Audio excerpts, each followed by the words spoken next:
السلام علیکم دوستو، میں ہوں محمد سلمان اور آپ دیکھ رہے ہیں ورلڈ آف ہسٹری۔ تو دوستو آج ہم بات کریں گے اسلامی تاریخ کے عظیم الشان فاتح سلجوقی سلطان الپ ارسلان کے بارے میں۔ دوستو ویسے تو اس کے کارناموں سے تاریخ بھری پڑی ہے، لیکن یہاں ہم بات کریں گے اس کے اہم کارنامے گرجستان کی فتح اور عیسائیوں کے مقدس شہر مریم نشین پر قبضے کی۔ تو دوستو سلطان الپ ارسلان، جسے ویسے تو عباسی خلفاء کی طرف سے بے شمار خطابات سے نوازا گیا، لیکن تاریخ میں وہ الپ ارسلان کے نام سے جانا جاتا ہے۔ دوستو یہ سلجوقی سلطان تغرل بیگ کا بھتیجا تھا۔ سلجوقی سلطان تغرل بیگ جو کہ ایک نیک سیرت ہونے کے ساتھ ساتھ شجاعت اور بہادری میں بھی اپنی مثال آپ تھا۔ تو دوستو سلطان تغرل بیگ جو کہ خود لا ولد تھا، اس نے اپنی وفات کے بعد اپنے بھتیجے سلیمان بن داؤد کو اپنا جانشین مقرر کیا۔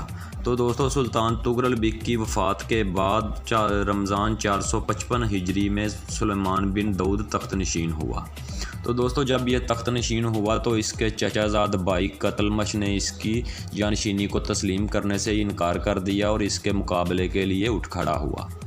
بعض اور امراء نے بھی سلیمان بن داؤد کی مخالفت شروع کر دی اور اس کی بجائے تغرل بیگ کے دوسرے بھتیجے الپ ارسلان کا خطبہ جاری کر دیا۔ یہ صورتحال دیکھ کر وزراء میں سے سب سے پہلے تغرل کا وزیر امید الملک کندی بھی الپ ارسلان کے ساتھ مل گیا۔ تو دوستو قتلمش نے الپ ارسلان کی بادشاہی کو بھی تسلیم کرنے سے انکار کر دیا، لیکن الپ ارسلان نے اس کو مغلوب کر لیا اور اس کے بعد ایک روایت کے مطابق قتلمش جنگ میں مارا گیا اور دوسری روایت یہ ہے کہ وہ گھوڑے سے گر کر مر گیا۔ خیر دوستو اس کے مرنے کے بعد الپ ارسلان کی جانشینی مسلم ہو گئی۔ دوستو ان دنوں خلافت بغداد رومیوں کے ساتھ مسلسل مارکہ آرائیوں کی وجہ سے انحطاط و زوال کا شکار ہو چکی تھی۔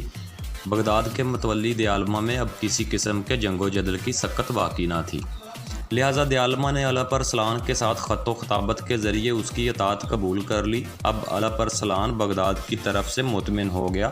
وہ بڑا اولو العزم اور حوصلہ مند اور شجاع و بہادر تھا۔ فتح و نصرت اس کے ہمیشہ ہم رکاب تھی، وہ کسی مہم میں ناکام نہیں رہا تھا۔ تو خلافت بغداد کی تصدیق کے بعد الپ ارسلان نے توسیع حکومت کی جانب توجہ دی اور ایشیا کوچک کو اپنی اماجگاہ بنایا اور اس کے بڑے حصے کو فتح کر کے اپنی حکومت قائم کر لی، جو کہ بعد میں 2.5 صدیوں تک قائم رہی۔ خود سلطان تغرل بیگ کی سلطنت کی حدود ارمانستان تک پہنچ گئی تھی، جہاں سے قسطنطنیہ کی حدود شروع ہوتی تھی۔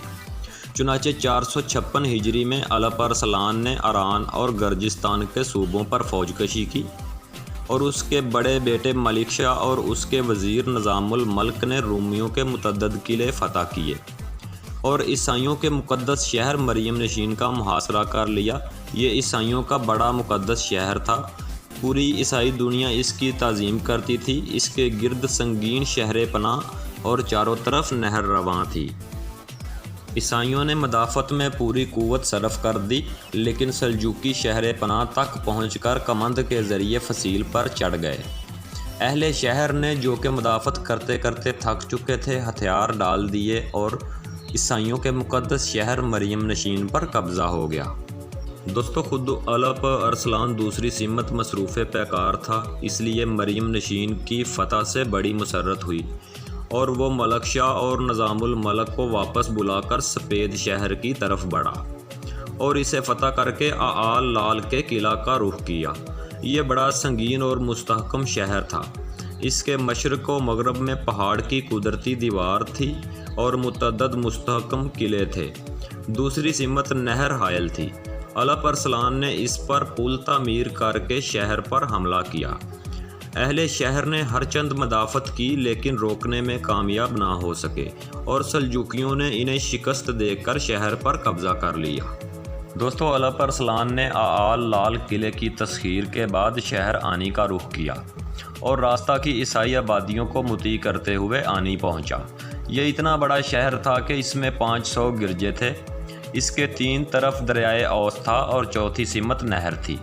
شہر تک پہنچنے کے لیے تھوڑا سا خشکی کا راستہ تھا۔ الپ ارسلان نے لکڑی کا برج بنا کر سنگ باری اور تیر اندازی کے ذریعے اہل شہر کو فصیل سے ہٹا دیا اور حملہ کر کے شہر کی دیوار تک پہنچ گیا۔ عین اسی وقت اس کا ایک حصہ جو سنگ باری سے کمزور ہو چکا تھا گر گیا اور سلجوقی اس کے راستے سے شہر میں داخل ہو کر قابض ہو گئے۔